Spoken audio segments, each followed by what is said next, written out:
you create a company that's like close to being a fascist, and then like. Okay. How am I? Sorry. Let's go through this. How am I a fascist? Dude, like you. Can you name one thing I believe that's fascist? You believe that like you on. Oh, shit. Don't boo him. Let him think. But I'm such a bad fascist. I let the people who disagree in open mic to talk to me for 2 hours uninterrupted. Okay. I'm an awful fascist. I'm more like a free speech liberal of the 1970s, not a fascist. But I just want to say Turning Point USA is a evil company that was funded by thousands of fracking companies, and that just... No, it's not thousands, but we do have some frackers that give us money.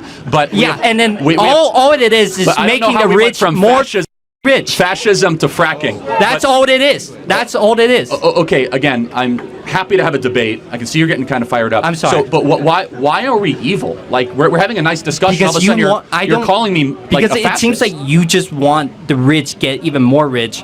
Like we haven't talked about the rich at all. I mean, so you don't even know my positions on this stuff at all. And by the way, Dude, just so we're clear, the wealthiest counties in the country all vote for Democrats. You know that, right? 8 out of 10 of the wealthiest counties in the country vote for Democrats. The wealthiest people, absent Elon Musk, are all on the left. Jeff Bezos, George Soros, Mark Benioff, Mark Zuckerberg, Laurene Powell Jobs. On the left, yes. The richer you are, the more likely you are to be a Democrat and on the left.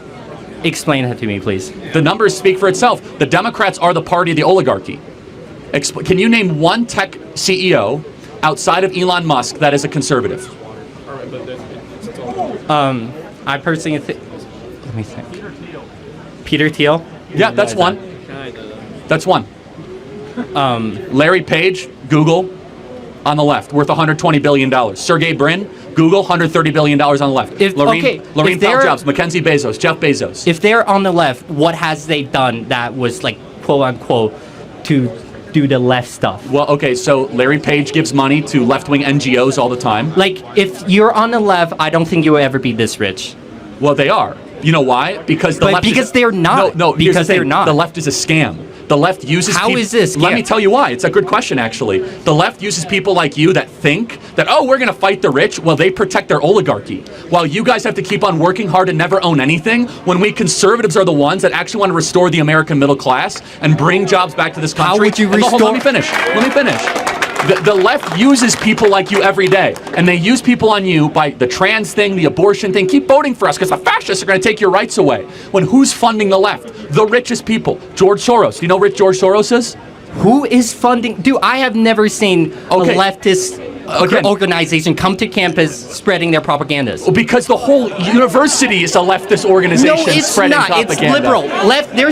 There is a clear-cut difference between a leftist and a liberal. Please make you're that coming right. after this in a good way because I'll just say Democrat politics, okay? Okay. Almost every major, powerful, wealthy person in the country, over $100 billion in net worth, with the exception of one person, Elon Musk, is on the cultural left and gives money to the left. Mark Zuckerberg gave $400 million in the 2020 election to help get Joe Biden reelected through the Center for Technology and Civic Life. Mackenzie Bezos. That helps his case, obviously. He would donate money to his... Oh, okay, but hold on. One second. Mackenzie Bezos with $45 billion, major Biden backer. Laurene Powell Jobs worth $20 billion. Steve Jobs' widow, one of the most radical left-wingers in the Emerson Collective. Mark Benioff from Salesforce worth $12 billion. One of the most radical left-wing guys that you'll see out there. The eBay guy, Omador, one radical left-wing. It's so important for you on the left. You guys are being scammed and gamed, because they talk a good game about building the middle class, but it is not the party of democracy, it's the party of oligarchy. And you can go fact check me tonight, and you might actually have cognitive dissonance. Type in this: wealthiest counties in the country, they almost all vote for Joe Biden. Who gives the most political donations to the left? All the wealthy people. Go look up the top billionaires on the Forbes list, the top 100. Only about 10 of them give the Republican, the other 80 give the Democrat, the other 10 don't give at all. It is mind-blowing when you realize the shift in power the last 10 years. Republicans used to be the party of the rich. You know what changed? We nominated a class traitor as our nominee, Donald Trump. As soon as Donald Trump became our nominee, all the billionaires said, we don't want him anymore. He talks about things we don't like. He wants to end the wars, close the border, bring jobs back to this country. We want to keep on supporting a political party that doesn't want any of that stuff. Explain to me how Joe Biden represents the working class in this country. He doesn't. He very much supports the unions. It's a oh, hold on a second. The union or the union bosses? Big difference. The union bosses support and the rank and file love Trump. The UAW loved Trump more than Biden. The carpenters union loved Trump more than Biden. The police union. The point is this, is that the Democrat Party, they are sitting on a house of cards of young activists that truly want to go like crush the rich. And there is some truth to that. Like there's a very rich oligarchy in this country that remains rich and stays rich off of gaming government systems and public policy. And you guys give them a free pass because you think that we're fascists when in reality, we're the ones that are actually fighting to destroy the oligarchy the most. All right, last question. Last point. Last question. Let's say, so you do want to fight for the American middle class, and that's how, my, yes. Okay, that's how does freer the market like helps with the middle again, class? I want precision in free markets, but how does free market support the middle class? Again, I'm not puritanical, but I think that generally more choices are a good thing.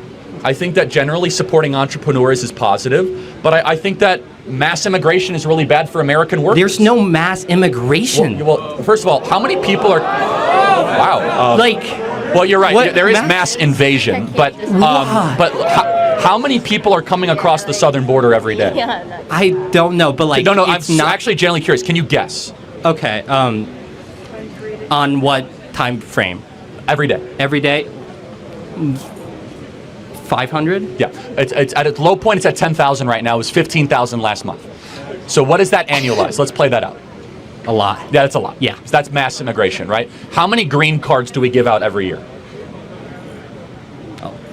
Probably a lot. Yeah, a lot. About 1.2 million, well, right? What's wrong with giving out green cards? I'm not saying anything wrong. No, you said there's no mass migration. So I'm just trying to tell you, we do have mass migration, right? We have 3 million on the southern border, and then we have 1 million green cards, right? That's 4 million a year, right? Which is basically bigger than most U.S. states. Now, everything comes with a cost. When you have mass migration, you're going to get lower wages. But that means you're going to disenfranchise American workers. What, are you studying computer science? Yeah, I am. Okay, so you're an American born, I'm guessing, American raised? I don't want to assume. I wasn't, but okay. I moved to the U.S. Okay, well, you're an American now, I guess. I don't know, maybe. Yeah, I am. Student visa? Okay, you're going to now have to compete. You're kind of proving my point, but that's a separate issue. You're now going to have to compete against foreign labor for your computer science jobs. I think we have a moral obligation to American-born workers to give them preference and priority and restrict the labor supply so that our computer science majors can have higher wages, not to have suppressed wages so some tech CEO can bring in a bunch of Indians and suppress their, no, nothing against Indians, but just, bring down their wages.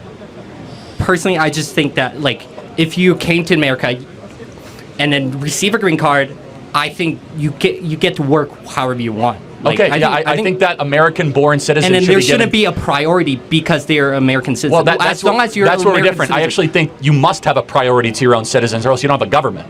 You have something else. If you don't have a priority to your own people, I don't know what you have. You have a colony, not a country. You're just a big economy, and that's fine if that's your position. By the way, your position is held by the ruling elite. Where I think that we should have a country, not just a colony, where the American-born citizens should be given preference over foreigners. Nothing against foreigners, I think they're nice people, but the Americans should be given first preference. And by the way, any sane country believes that. We're like the only country in the world that says, and certain European countries, come on in and take whatever you want.